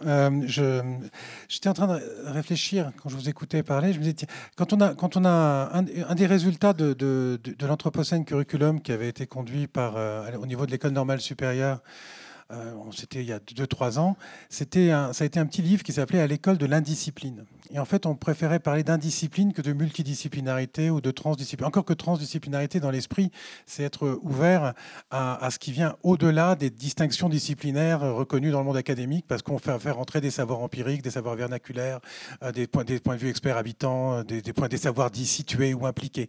Donc, il s'agissait donc on pourrait dire ça. L'indiscipline, c'est une façon de dédiscipliner, c'est-à-dire c'est une façon d'emmener des géographes, des anthropologues, des philosophes, des designers à appliquer en dehors de leur zone de confort, je dirais, des méthodes qu'ils vont croiser les uns avec les autres pour pouvoir répondre et composer leur façon de faire à des questions qu'ils rencontrent sur le terrain et qui vont se composer à travers ces rencontres. Donc on n'anticipe pas. Souvent, quand on est dans une discipline, on a un cadre a priori qui prédétermine le type de questions auxquelles on peut répondre. Et si on ne peut pas répondre à ces questions-là, c'est qu'elles ne relèvent pas de notre discipline. Alors il se trouve qu'on est confronté à des enjeux existentiels sur le territoire. Donc on ne peut pas se déresponsabiliser du fait que ça ne relève pas de ma discipline. On est requis du fait qu'on a un investissement social de la société, dans le fait capital, dans le développement d'un certain type de savoir, d'essayer de savoir dans quelle mesure ces savoirs peuvent être mis au service de chercher des réponses à ces questions existentielles qui se posent sur le territoire. On est obligé d'aller chercher des réponses. Tout à fait. On a des questions qui sont qui sont complexes, mais simples dans leur façon de se poser par rapport à l'accès de la ressource en eau, à la qualité de la ressource en eau, aux façons d'habiter, aux façons de cohabiter par rapport à des ressources qui sont limitées. Et donc, comment est-ce qu'on va répondre à ça, qu'on soit géographe, qu'on soit philosophe, qu'on soit anthropologue, comment on compose nos savoirs pour répondre à ça. Ça, je dirais que c'est la façon dont on essaie d'imaginer le principe pour recomposer des formations. Et je dirais que ce qui est intéressant avec l'école urbaine de Lyon, et j'en remercie beaucoup Michel Lusseau là-dessus, c'est d'avoir maintenu ça, c'est qu'il maintient justement cette capacité d'indiscipline. C'est-à-dire ce qui est pas du tout, ce qui est au niveau, je dirais, de l'université est exceptionnel. Donc là, il faut dire que c'est pas toujours possible d'avoir des lieux dans lesquels on peut se livrer à ce genre de recomposition. Parce qu'il y a des logiques d'excellence dans la façon de, aujourd'hui, décider des politiques, disons, de la recherche, qui vont à l'encontre, justement, de ce type de recomposition. Ça peut être des freins, en fait, ces logiques d'excellence. Mais ce sont des freins parce que vous êtes reconnu par la façon dont vous publiez dans votre domaine. Si vous êtes historien et vous publiez, par exemple, dans un domaine qui n'a rien à voir, par exemple, dans le domaine de la médecine, on va dire de quoi il se mêle. Je veux dire, c'est absurde. Mais alors ici, on est dans une situation dans laquelle la valeur qu'on donne, la légitimité qu'on a, elle va dépendre du degré de spécialisation dans lequel on est engagé. Alors qu'il faut déspécialiser, dédiscipliner. Et c'est là-dessus qu'on travaille au niveau des formations. C'est un peu ce qu'on disait en termes d'expertise dans la voiture, pour reprendre ce que tu disais. C'est que, par exemple, là, j'ai beaucoup travaillé sur le loup dans ma vie. Mais le fait d'avoir travaillé sur le loup en termes de cohabitation homme-loup pendant très longtemps fait que souvent, je transpose les problèmes en tant que problème de cohabitation. C'est-à-dire que l'expertise acquise sur un problème très, très concret dans la réalité nous donne une capacité d'apprendre dans d'autres situations. Et c'est ça, en fait, ce qu'on veut mettre en place dans les formations, c'est pas tellement des capacités, je dirais, d'exceller dans un domaine disciplinaire donné, mais plutôt d'être en situation d'apprendre de nouvelles compétences et de recomposer des compétences et de travailler en équipe. À partir d'autres domaines, du coup. Voilà. Et c'est pour ça que les démarches en lien avec les territoires sont si importantes, c'est-à-dire hors les murs. C'est-à-dire que c'est quand même étrange qu'on ait des laboratoires quand les Kogi venaient en France, et Éric Julien qui racontait ça, il le racontait bien. Il était avec les Kogi, ils sont là, ils regardent, ils disent bon, il n'y a plus beaucoup de nature chez vous, ils voient les autoroutes et tout ça, quand ils arrivent à l'aéroport. Et puis il dit mais alors comment vous apprenez? Il dit nous on apprend dans des laboratoires et des livres. Il dit mais comment vous apprenez quelque chose de nouveau, puisque c'est de la nature qu'on apprend. C'est en regardant la nature qu'on apprend. C'est-à-dire que j'ai un ami qui travaille dans la ferme de la Motte, justement, qui était biologiste, qui est maintenant un merveilleux jardin permacole, et il me parle souvent de l'esprit de son jardin. Il dit qu'il a 80 ans maintenant, il vient de Hawaï, il était biologiste. Il dit qu'il a quitté l'université, il s'appelle Hugh, et il a dit mais je comprenais pas comment on pouvait étudier et faire des sciences du vivant dans des bâtiments où il n'y avait plus rien de vivant.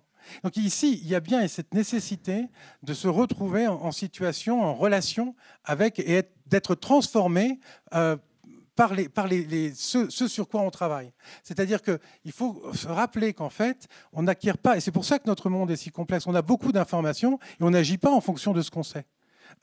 Clairement, nous n'agissons pas en fonction de ce que nous savons. Au niveau social, collectif, on n'agit pas parce qu'il n'y a pas ici de connexion émotionnelle ou sensible au savoir qu'on a. C'est-à-dire qu'on ne comprend pas le sens de ce qu'on sait. C'est ça la dimension tragique de notre temps. C'est-à-dire qu'on ne saisit pas la signification et les implications de nos savoirs. Et du coup, je crois qu'ici, il s'agit de recréer cette base transformationnelle du savoir. Savoir quelque chose, c'est être transformé par ce savoir. Comme on disait dans la voiture, comme le petit esclave du Ménon, qui au moment où il accède à la compréhension de ce qu'est la géométrie, en est transformé. Il accède à une autre dimension de son humanité. Ici, il a accédé à d'autres dimensions de notre humanité en étant véritablement transformé par les savoirs qui sont accessibles, auxquels on a accès. C'est ce que les Kogi aussi nous apprennent. Donc du coup, je pense que le travail pour répondre à ce que vous dites là, c'est de la recomposition expérimentale sur les territoires pour répondre aux questions qui s'y posent. Et en travaillant dans des espaces, je dirais, émanciper, si on veut, des enjeux de compétition et d'excellence pour pouvoir, qui sont ceux de la recherche aujourd'hui, pour pouvoir tenter des croisements improbables et des choses entre les disciplines et produire d'autres types de connaissances. Et c'est sur cette base-là qu'on peut faire de la transmission, qu'on peut faire vraiment inventer de nouveaux types de formations en émergence. Enfin, je dirais que vraiment, c'est comme ça que j'ai toujours fonctionné. Enfin, depuis que j'ai quitté le ministère, c'est ça que je recherche. Parce que dans nos administrations, on n'est pas formé pour répondre aux problèmes auxquels on est confronté. Mais on est formé pour pouvoir se couvrir et dire j'ai fait tout ce que j'ai pu. Mais vous comprenez, je ne suis pas responsable de ne pas être arrivé à répondre aux problèmes. Donc du coup, on est très formé pour se déresponsabiliser. Et donc c'est comme ça, à la limite, c'est à ça qu'on est formé, grosso modo. Donc du coup, il s'agit ici de se reformer pour être en capacité d'avoir une habilité à répondre aux problèmes qui se posent. Voilà, c'est surtout ça qui est important. Stéphane, je vous voyais prendre des notes tout à l'heure. Est-ce que vous partagez ce point de vue? Est-ce que cette recomposition, elle fait aussi partie de la démarche du projet Effondrement des Alpes? Non, je prenais des notes parce que je me disais que comme l'art n'est pas une discipline, mais une pratique, finalement on a moins de problèmes. Les artistes sont d'emblée indisciplinés, dédisciplinés, queer, troubles, etc., etc. Et donc finalement on n'a pas à se dire comment est-ce qu'on sort de notre laboratoire blanc parce qu'on n'y est pas enfermé a priori, quoi.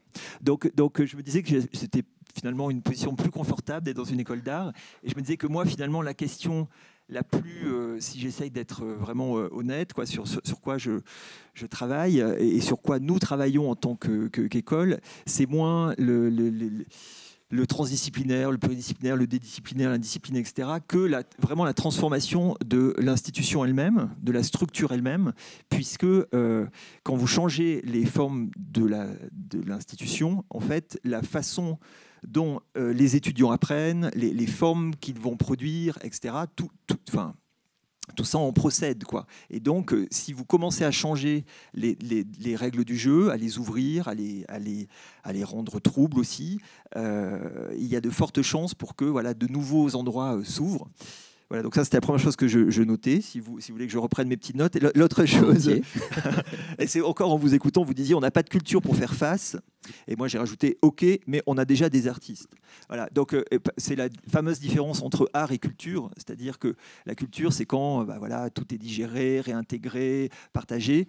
Et aujourd'hui, il se trouve qu'il y a peu de place pour les artistes dans notre monde. Il n'y a surtout pas de place pour les artistes dans les lieux de décision, par exemple. Pas beaucoup pour les designers, un peu plus pour les designers, mais pas. Mais en tout cas, il y a peu de place. C'est pas pour rien que le Wonder est obligé de récupérer des bâtiments qui vont être détruits dans un an et de dépenser une énergie incroyable. C'est qu'en fait, il n'y a pas de place dans nos villes, il n'y a pas de place dans nos cités pour ces endroits de créativité folle où les hybridations sont présentes d'emblée. Je ne sais pas si vous avez vu la performance de Quentin Lazareski et Aster Verrier ce matin sur la crête, là, mais on pourrait peut-être justement leur demander de nous raconter juste après. Très bien, mais je dis juste que les questions d'hybridation là étaient de manière très intuitive, mais immédiatement posées, puisque de loin, ce qu'on voyait, c'était des sortes d'insectes tout petits, comme ça, qui grouillaient sur le haut d'une... Bon, on sait que c'est une montagne, mais termitière, je sais pas, un gros truc comme ça, avec des éclats de soleil comme sur une élytre. Oui. Et le croisement, ce à quoi vous courez, comment l'insecte rencontre. Là, c'était fait avec, je crois, un miroir acheté chez un brocanteur ou je ne sais quoi. Est-ce que c'était du biomimétisme? Et en tout cas, pour la sensibilité du spectateur, c'était du biomimétisme, mais c'était pas dans un laboratoire, c'était dans une sorte de... C'était sur une montagne. Oui. Quentin. Avant tout, en fait, ça vient d'une histoire qu'on a entendue cette semaine, où quelqu'un à la Grave nous a raconté qu'un hameau de la vallée était tellement encaissé l'hiver qu'il n'y avait que 2 minutes d'ensoleillement par jour dans ce hameau, et que les enfants du village attendaient ces 2 minutes-là toute la journée pour pouvoir jouer en fait avec les rayons du soleil et la poussière sur cette place-là, quoi. Et que après ces 2 minutes-là, ils rentraient chez eux, quoi. Ce qui faisait, il y avait de l'ombre. Et nous, on s'est dit que, de jouer aussi avec le soleil pour imaginer des possibilités de rééclairer avec le des reflet vallées. Du miroir. Ouais, voilà, c'est ça. Et c'était assez joli, quoi. Ouais, on est monté sur l'Aiguillon. On a pris un itinéraire un peu bizarre en partant de la sortie du tunnel. On a traversé un peu les champs. Après, on a retrouvé un sentier pour finir sur les crêtes. On voulait terminer de faire les crêtes. Puis on s'est un peu fait charger par des patous, donc on a fait demi-tour. Donc c'était un itinéraire un peu... Et on a croisé un renard à l'entrée aussi. Ah oui. Avec qui on a partagé notre petit déjeuner. Enfin, plein de rencontres, quoi. Ça, c'est la spontanéité du territoire qui reprend un peu ses droits. C'est aussi comme les histoires qui nous amènent, qui pour particulièrement ce projet avec le miroir là, c'est vraiment on a passé la semaine ici, on était vers Briançon juste avant, donc on entend plein de choses et puis ça nous permet de penser à des formes en fait, qui sont celles de, je sais pas, pourquoi pas imaginer des miroirs qui reflèteraient pendant l'hiver le soleil qui ne passe que ces 2 minutes là pour je sais pas, qui soit présent un peu plus ailleurs que sur cette place 2 minutes, et que ce soit plus long ou que ce soit plus grand, je sais pas. C'est des histoires qui amènent à des formes aussi. Il y aura très bientôt une vidéo de cette performance, je crois, qui sera sans doute diffusée sur le site du forum. Oui. Elle sera reprise. Oui. Et il y aura une petite voix off qui raconte l'histoire du hameau, qui est très peu éclairée. Merci Quentin.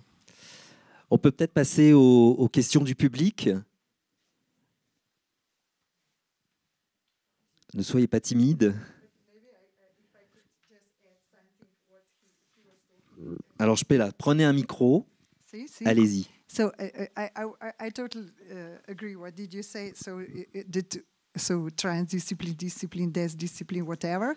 But I think the problem is, the language to understand each other, because this is very complicated. I have my own experience when we try to collect an open source data with the IT engineers, and when we explain him what we want to get and so on, he couldn't imagine.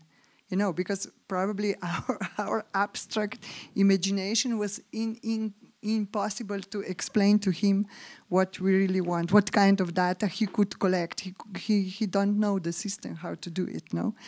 And then it's also one very good exhibition. It's called Critical Zones in Karlsruhe, which was made with Latour and with Peter Weibel, no? And they talk about this, like even how the science, each science is discipline search for on the same spot for specific problem, but they never produce the complex result, or they never talk to each other to express this on the complex way. And because of that, I think even when I talk about the global and local and why our school is like this and why I need to go somewhere out, because we are not faced with the similar problems, because we don't have flood, we don't have, let's say, we could experience the climate changes, but not in very, let's say, extreme version of, but if you go, I don't know, to Portugal, you could see. So it's very important to make them understand the global situation, different situation in a different spaces, that they could globally participate to solutions. No? Marie-Hélène, si on peut avoir un petit périlleux résumé difficile du résumé. Pour revenir à cette question de transdisciplinarité, interdisciplinarité, indiscipline, etc., Spela souligne la difficulté de communication entre les disciplines, comme ce qui a été évoqué tout à l'heure. Les langages ne sont pas communs, et quand, en tant qu'architecte, on sollicite un ingénieur informatique pour collecter des données, l'ingénieur ne va pas forcément comprendre de quelles données on veut collecter, puisque son système de référence est différent de celui de l'architecte. Et dans cette logique-là, ce que Spela essaye de faire avec ses étudiants, en les emmenant dans des sites différents, loin de la Slovénie, c'est en comprenant des territoires très spécifiques, de leur permettre d'avoir ensuite une vision globale, puisque même si nous sommes tous confrontés au changement climatique, par exemple, nous ne le vivons pas de la même manière que nous soyons dans un territoire ou dans un autre. Merci Marie-Hélène. Très bon résumé. Est-ce qu'il y a des questions dans le public? Oui. On va faire passer un micro pour nos invités.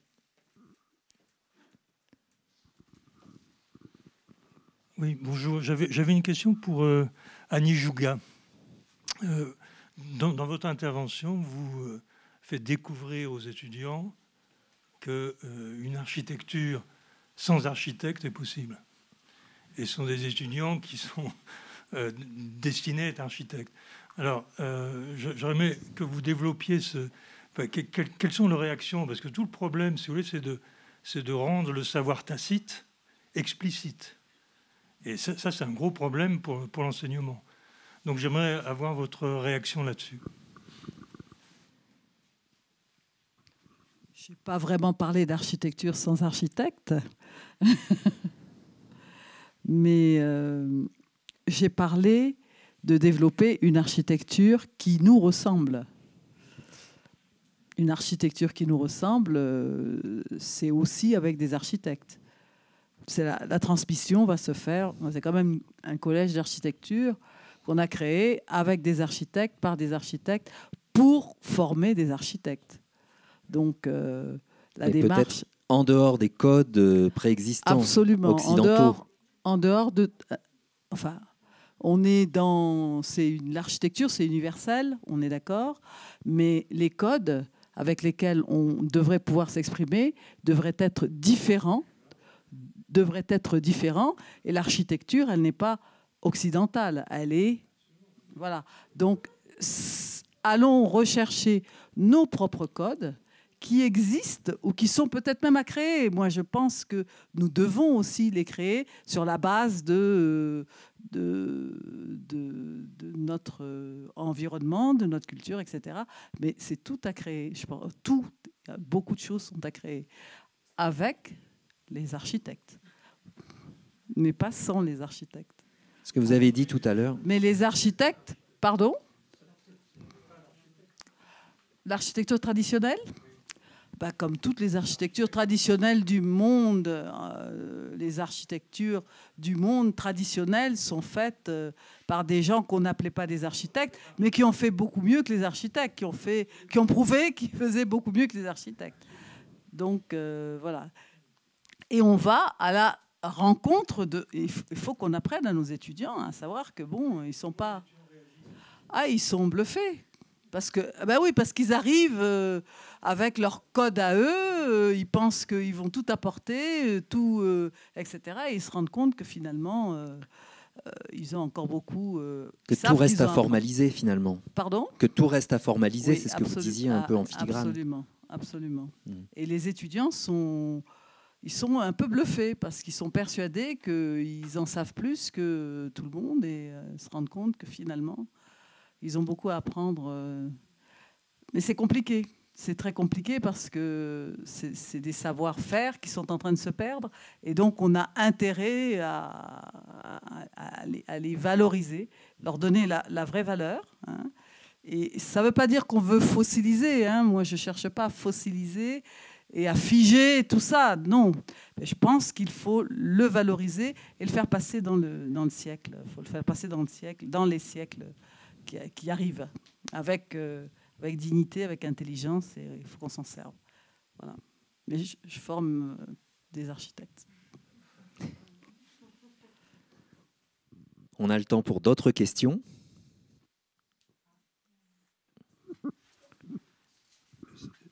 Pardon. Parlez près du micro. Oui. C'est une question que j'adresserai à Patrick Degeorges. Mais avant de la formuler, je voulais d'abord un petit peu remercier de ces 3 journées vers lesquelles je venais avec un petit peu d'appréhension. Et pour vous situer d'où je viens, dans les années 70, il y avait un philosophe qui s'appelait Jean-François Lyotard, qui avait développé le concept de postmodernité. Et quand on lui demandait « mais qu'est-ce que la postmodernité ?» C'est un concept creux qui reste à habiter. Donc j'avais un petit peu des craintes. Et en fait, si on renverse bien la formule, on voit que ce n'est pas si inintéressant que ça. En fait, la question que moi je me posais, je suis praticien hospitalier, je suis à la retraite, je dirais heureusement ou malheureusement, mais je peux vous dire que je quitte l'hôpital général, l'hôpital public, qui était un lieu de transdisciplinarité par excellence, mais c'est un organisme qui va mal, qui produit du sang en quoi on l'a vu, mais qui se cherche. Et je voulais savoir, parce que moi je buvais du petit lait en vous écoutant, notamment je pensais à l'ARS, que font les fonctionnaires, qu'est-ce qu'on leur apprend à faire, à se déresponsabiliser. Moi j'ai vécu le début de la crise de Covid, il a bien fallu trouver des solutions immédiates sans attendre qu'elles descendent de haut, et avant même qu'elles ne nous gèlent dans la dynamique. Voilà. Donc est-ce qu'il y a eu des démarches en termes de design, de pluridisciplinarité qui ont été vers, je pensais à ce que vous exposiez, qui ont été vers l'hôpital, les lieux de soins, ou est-ce qu'il y a quelque chose qui s'est projeté vers ces lieux? Je pense que moi, si j'avais encore 20 ans à faire à l'hôpital, je sortirais de ce colloque avec plein d'idées et plein de possibilités pour revitaliser les choses. Mais est-ce que vous avez connaissance de quelque chose qui a été fait autour de ça? Et je pense que l'hôpital public en aurait grand besoin. C'est une question très, très intéressante. Vous me demandez si j'ai connaissance. En fait, c'est très artisanal ma réponse. Hein. C'est pas rencontre. J'ai pas de connaissance de fond. J'ai pas fait de recherche sur le sujet, sur ce qui a été proposé du tout. Mais en revanche, je peux vous donner quelques éléments de réflexion par rapport notamment aux questions qui ont été posées, aux remarques qui ont été faites, les lier et faire peut-être une réponse qui lie tout ça. En fait, un des enjeux sur lesquels on a travaillé pendant longtemps pour essayer de réinscrire le temps long dans la façon de piloter nos sociétés, il faut dire ça comme ça, pour comprendre en fait que la viabilité de nos sociétés s'inscrit dans la viabilité des écosystèmes dont elles dépendent. C'est cette idée du contrat naturel qu'on trouve chez Michel Serres. Le travail qu'on a fait notamment avec l'Institut Michel Serres et qu'on poursuit aussi avec l'École urbaine de Lyon, c'est un travail qui consiste à dire il faut réarticuler ce que la modernité a séparé, c'est-à-dire la santé humaine, la santé des personnes au sens de l'OMS, pas simplement l'absence de maladie, mais la condition de possibilité d'épanouir nos capacités humaines, nos facultés humaines, dans ce sens positif du terme. Donc la santé humaine, la santé sociale, c'est-à-dire la santé de nos organisations, que Aristote dirait que ça dépend de la justice, donc les enjeux des inégalités, des déséquilibres sociaux, et puis la santé écologique, c'est-à-dire qu'on ne peut pas séparer ces trois dimensions de la santé. On a appelé ça, pour essayer de le développer, non pas une santé, One Health, parce que One Health, c'est un concept encore technocratique qui va lier la santé animale et environnementale à la santé humaine. Donc on va être dans une approche de la santé qui va être dans une approche, je dirais, technique encore. Alors que la clé, là, c'est comment on repense nos sociétés pour relier santé humaine au sens positif du terme, et santé écologique. Et on appelait ça common health plutôt que commonwealth. Et c'est ça qu'on devrait chercher. Et donc, cette question de la santé commune, cette approche inclusive qui est assentive aux dimensions systémiques, des relations systémiques entre ces différentes dimensions de la santé, elle se joue à tous les niveaux des organisations. Et elle permet de reposer complètement différemment tous les problèmes qu'on se pose aujourd'hui par rapport à nos façons d'habiter la Terre. Donc, du coup, on s'est dit, là, on a une méthode qui est une méthode qui permet de transposer dans un autre paradigme les problèmes qu'on rencontre. Et vous voyez bien que si on pose la question de la Covid, par exemple, et de l'hôpital public, et de la saturation de l'hôpital public par rapport à la façon dont on a essayé de répondre à la situation, on voit bien que dans le paradigme de l'optimisation et de la sécurisation et de la sécurité, et du contrôle et de l'efficacité et de l'efficience dans lequel on va avoir une certaine façon de répondre à la question. Il faut vacciner tout le monde, c'est une logique. C'est logique, puisque c'est dans la même façon de penser. Alors que dans l'autre côté, on va commencer à se dire, mais non, il faut réorganiser nos façons d'habiter, il faut travailler sur la densité urbaine. Au lieu de parler de distanciation sociale, il faudrait parler de désurbanisation et donc repenser en fait les modes d'organisation du travail. Donc ici, en fait, on est dans un autre paradigme dans lequel on repose tous les problèmes. Et ce serait un paradigme des trois santé. Vous voyez qu'ici, on a un travail qui va poser des questions fondamentales de comment on va faire que des disciplines très différentes puissent communiquer entre elles. Comment on va trouver un terrain commun d'entente autour de ces santé. Et on va retrouver aussi la question expérimentale, celle que vous avez mis en avant, des arts politiques, des artistes. On va redéfinir la politique, je dirais, comme un art éco-poétique, c'est-à-dire comme un art de produire, un art d'habiter, ou de cohabiter entre nous et puis avec les autres vivants dont on dépend. Michel Serres disait « nous dépendons de ce qui dépend de nous ». C'est-à-dire que ça, c'est ce paradigme-là sur lequel on a besoin effectivement d'expérimentation et de propositions artistiques. Et donc, on voit bien comment on retrouve ici une façon de réinventer l'hôpital. Par exemple, quand on a travaillé avec des collègues à la mine à Lyon, ils ont monté des coopératives de recherche pour essayer de penser la recherche en dehors des financements, des financements publics qui prédéterminent ce qui peut être recherché, ce sur quoi ça vaut la peine de travailler. Donc ils ont essayé de faire des coopératives de recherche. Vous voyez, c'est déjà ça, rien que ce vocabulaire, c'est intéressant. Et puis ils ont mis en place, on a travaillé avec eux, quand on travaillait sur les 3 santé, on s'est dit, tiens, et si on travaillait sur une régie de santé commune, hein, c'est-à-dire en travaillant sur les 2 dimensions de ce commun de la santé, commun des 3 santé humaine, santé sociale, santé écologique, et puis c'est commun qu'on a besoin pour développer des capacités pour pouvoir en prendre charge. Mais ça veut dire qu'on ne peut pas le faire dans l'hôpital, ou qu'on repense aussi certaines fonctions de l'hôpital. Par exemple, quand vous êtes malade, vous ne pouvez pas vous faire un diagnostic simplement par rapport à l'état de votre corps. Vous devez considérer systémiquement les relations dans votre milieu professionnel, ce à quoi vous avez été exposé en matière environnementale. En fait, le médecin, il doit tenir compte de toutes ces autres dimensions systémiques qui vont permettre de faire ce diagnostic. Est-il formé à ça? Dans quelle mesure récupérer dans l'hôpital des capacités de cet ordre-là? Comment, en fait, au lieu de les mettre dans un hôpital, redistribuer l'institution en régie de santé dans la communauté, qui donne la capacité aux gens de s'équiper pour pouvoir suivre ça. Vous voyez que ça donnerait des modalités de réponse et d'habilité à répondre très différentes que celles qui existent aujourd'hui. Et pour ça, on a besoin aussi des artistes. Parce qu'il faudra qu'on imagine d'autres modes d'action. Et ça, c'est un peu, je pense, que Latour voulait faire avec SPIP et à Sciences Po au départ, quand il a lancé les arts politiques. Moi je parlerais d'art d'habiter, hein, mais c'est la même chose. Quand Latour, par exemple, parle de réhabiter la zone critique, ce qu'il met en avant, c'est l'idée de la recomposition d'un monde commun et de la recomposition des savoirs pour pouvoir habiter ce monde commun. Donc, oui, on va dans ce sens-là. Et là, oui, ce serait une autre façon d'habiter de redéfinir le sens de l'hôpital, parce qu'on aurait redéfini le sens de la santé.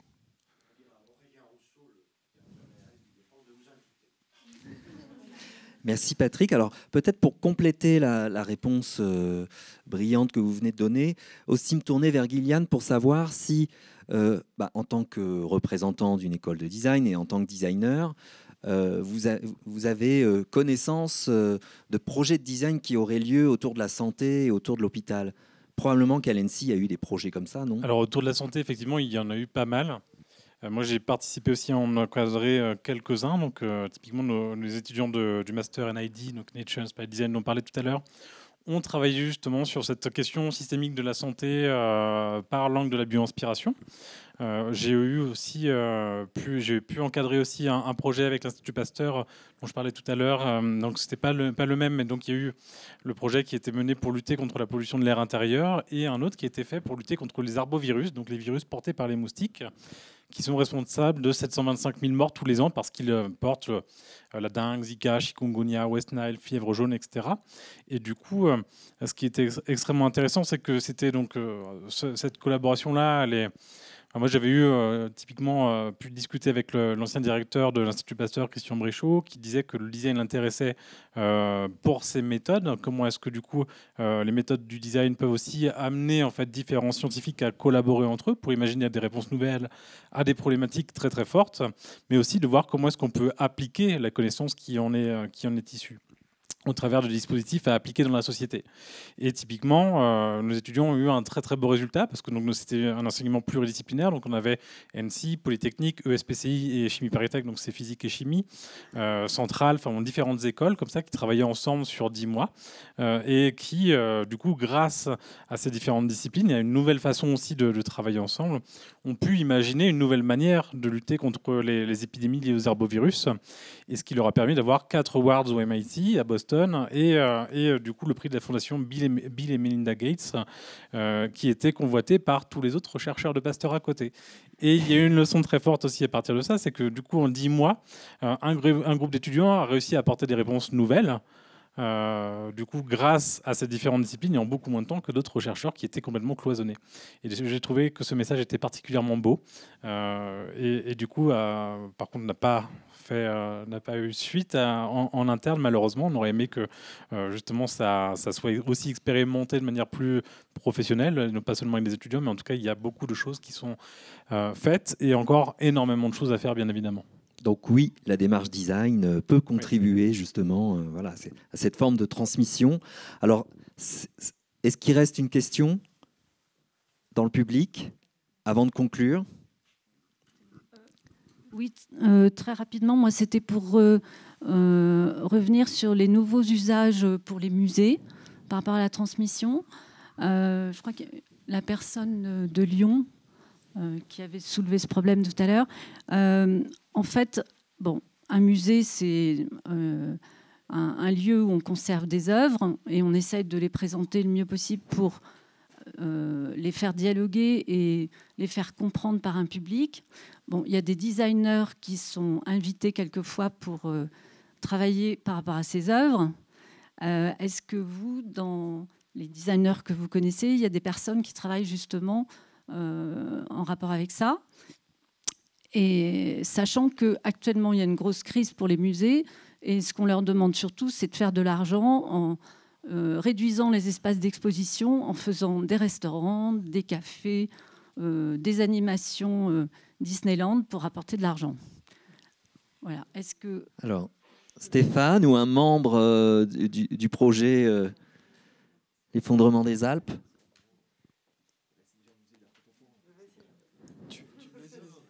Qui veut répondre? En fait, c'est vrai que les mouvements sont très rapides et en fait, souvent les institutions ont du mal à suivre un peu parce que, comme le disait monsieur, elles ont appris, elles évoluent dans un schéma et dans un modèle. Enfin voilà. Et en fait, des collectifs de jeunes artistes ou aussi des plateformes de recherche dans des écoles d'art, en fait, elles essayent de réinventer des nouveaux modèles. Donc en fait, évidemment, on travaille avec des designers. Mais le schéma que vous venez de donner, c'est-à-dire que le musée doit, ou est censé montrer des œuvres et les expliquer à tout le monde, c'est un modèle un peu rentable, du coup, culturellement rentable aussi, intellectuellement rentable.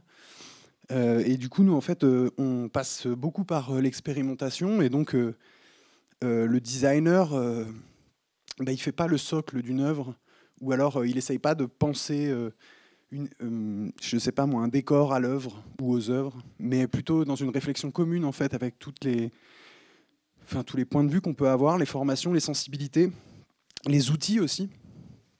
Et du coup, nous en fait, je parle de mon point de vue avec le collectif Vondeur notamment, où en fait on essaye de réfléchir tous ensemble et surtout d'expérimenter, parce qu'en fait, c'est vrai que les concepts, les bonnes idées. Même sur les bonnes idées sur la transdisciplinarité, parce que souvent ça part aussi de bonnes idées, c'est des modèles qui sont aussi peut-être à certains moments figés, et nous on essaye de tout mélanger. Voilà, je ne sais pas si je réponds à la question. Stéphane ? Je donne juste un exemple sur cette histoire de qu'est-ce qu'une expérimentation produit quand ensuite des designers ou des scénographes ou des gens qui s'occupent de médiation dans un musée, comment est-ce que tout ça marche? En fait, là, une des propositions qui a été faite par le collectif qui a mis en place ce projet au MAC Lyon, on en parlait il y a un peu plus d'un an quand on était dans la période du Covid et tous les musées étaient fermés. Et donc on a dit, si les musées sont fermés, qu'au moins ils servent à faire de l'art plutôt que de simplement en conserver. Donc proposition au musée, fabriquons donc ce fameux hôtel dans lequel des artistes peuvent être en résidence, etc. Donc le musée devient un lieu d'habitation. Donc ça déjà, ça décadre complètement le musée. Mais sauf si vous faites ça, si vous habitez, il faut que vous mangiez. Donc on a fabriqué un restaurant, une sorte de cantine autogérée, on va dire, avec un artiste en résidence qui fait à manger pour tout le monde. Mais si vous vivez là, il faut que vous vous laviez. Donc, on a fabriqué une douche qui est dans l'espace d'exposition. Et là-dessus, passent parmi les multiples personnes qui viennent voir le lieu, des personnes de l'action sociale qui travaillent en particulier pour les personnes sans domicile fixe à Lyon et qui disent « Ah, mais c'est génial! En fait, dans les musées, on pourrait avoir des douches. » Parce que comme ça ferme à 18h, puisque voir de l'art, ça se passe a priori que jusqu'à 18h, en tout cas dans la plupart des musées de France, après 18h, peut-être que les musées pourraient devenir des lieux ressources pour que les gens aillent se laver, les sans domicile fixe, et hop, quelque chose là est en train de s'inventer, qui est une autre façon d'habiter la ville. Et donc ça part d'une expérimentation encore une fois, bégayante, trouble, indisciplinée, toute cette espèce de brouillard là qui, généralement, fait peur à tout le monde, mais dans lequel on peut avoir confiance, puisque ce sont aussi des brouillards ou des troubles extrêmement fertiles, en fait, puisque si c'est trouble, c'est aussi des lieux d'hybridation, de mélange, de dédéfinition, et donc de nouvelles pousses peuvent apparaître. Voilà, donc voilà, pour vous répondre, madame, c'est moins quelqu'un qui arrive avec une solution de maîtrise et qui va faire apparaître quelque chose de nouveau que peut-être effectivement avoir une confiance dans ces zones d'expérimentation qui ensuite vont croiser des regards, croiser des histoires, croiser des économies. Et c'est dans ce jeu-là, si encore une fois on leur laisse de la place, extrêmement important, faire de la place. Il n'y a aucun espace dans nos sociétés aujourd'hui. Il faut faire de la place, quoi. Faire de la place pour des zones comme ça, critiques peut-être. Et des choses apparaîtront. Et là, on arrivera, on passera de l'art à la culture, enfin tout ce que vous avez dit brillamment tout à l'heure, quoi. Roy, tu voulais... Allez, pour conclure. Ouais, sans mettre aucune pression. Non, mais oui, je voulais juste rajouter, parce qu'on parle beaucoup de perméabilité des pratiques et des domaines, etc. Mais que je pense que ce qu'on expérience aussi énormément avec le collectif, c'est une importance des rapprochements, et des échanges et de perméabilité des espaces, en fait. Et que justement, le combat qu'on mène avec beaucoup d'autres collectifs dans la ville, mais qui va être le même dans d'autres régions, c'est justement de se battre pour ne pas dissocier la présence, l'activité de nos pratiques avec les espaces en fait de monstration et d'exposition, et que justement il y a toute une richesse qui naît des échanges qui peuvent se faire entre les espaces d'exposition et les espaces de travail, et qu'aujourd'hui, et c'est un truc qui est très fort plutôt dans le milieu urbain, mais les artistes et designers de n'importe quelle pratique, finalement, sont souvent amenés à s'éloigner de leur lieu de monstration ou d'activité. Et je trouve que la richesse, en fait, d'un espace... du coup, on perd énormément de richesse dans les espaces par ce cloisonnement. Et que finalement, je pense que la présence des personnes et la diversité des activités dans un espace est extrêmement important. Et que voilà, du coup, je pense que nous, en tant que collectif, c'est vraiment un combat qu'on mène. Et c'est pour ça qu'on s'est souvent posé la question si on ne devait pas partir de la ville. Parce que c'est très difficile, notre situation est très compliquée. Mais en même temps, le projet n'a pas de sens si on part de la ville. Et du coup, on lutte encore pour essayer de trouver un espace. Et c'est un combat qu'on partage avec beaucoup de collectifs dans la ville. Et voilà, juste... Très belle conclusion. Merci beaucoup, Roy, de nous l'avoir offerte. Alors, c'est le moment de conclure cette table ronde. C'est aussi le moment de conclure ces 3 jours de Forum Design. Alors, pour cela, je vais appeler Jérôme Delormas pour faire une petite conclusion. Jérôme s'empare d'un micro. Voilà, le micro marche. Alors, déjà, vous dire que ce n'est pas vraiment une conclusion, mais ce n'est qu'un au revoir. Parce que le forum, qui est à sa 2e édition, est un forum nomade. Il a commencé à Paris, il continue au Pays de la Meije, et nous concluons cette étape. Il aura lieu, je ne sais pas encore où, on a plein d'idées, plein d'envies, mais surtout, suivez-nous pour poursuivre cette aventure, qui, je vous le rappelle, a consisté principalement d'abord à s'inspirer, ensuite à partager des expériences, et enfin à partager des questions autour de la transmission, de l'enseignement, etc. Le forum se déploie de plein de manières. Il se déploie comme nous sommes maintenant, c'est-à-dire dans l'espace réel. Il se déploie sur Internet, c'est-à-dire qu'il y aura toute une production audiovisuelle qui sera diffusée sur notre chaîne YouTube et sur différents sites.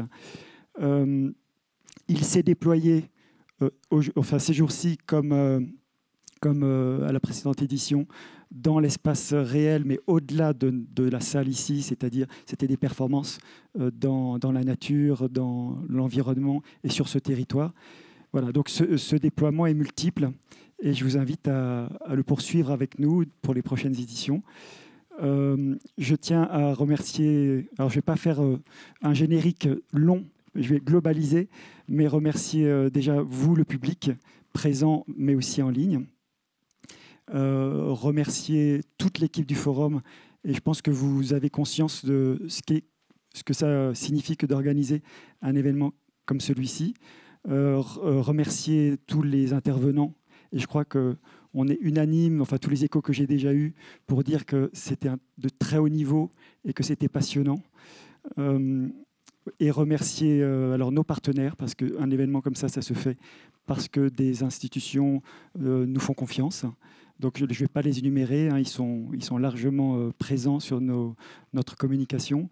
Mais voilà, donc les remercier infiniment. Et tout particulièrement la commune de Villard-d'Arène, qui a été le lieu, et ça illustre bien beaucoup de choses qui ont été dites aujourd'hui, c'est-à-dire que nous citions ce que nous proposons. Ça n'avait pas de sens de réfléchir et de faire ces propositions ailleurs qu'à Villard-d'Arène, parce que nous avons ici une expérience tout à fait particulière qui collait à ce que nous voulions dire. Voilà, donc merci à la commune de Villard-d'Arène, et rendez-vous ailleurs une autre fois. Merci beaucoup.